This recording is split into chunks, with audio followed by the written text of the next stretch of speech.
Former Prime Minister P.J. Patterson has added his voice to the call for Jamaica to remove the Queen of England as head of state.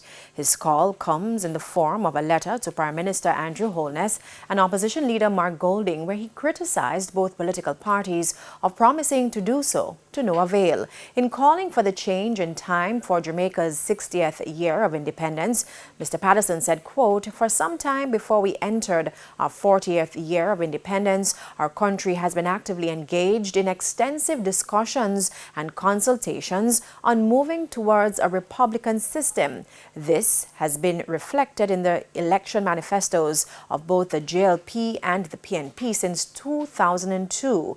The letter went on to point out that commissions and parliamentary committees have discussed the matter, with the single outstanding issue being whether the incumbent should be chosen by a two-thirds membership of both houses sitting separately or jointly. He says that issue can be settled with a Vale Royal meeting followed by the necessary referendum.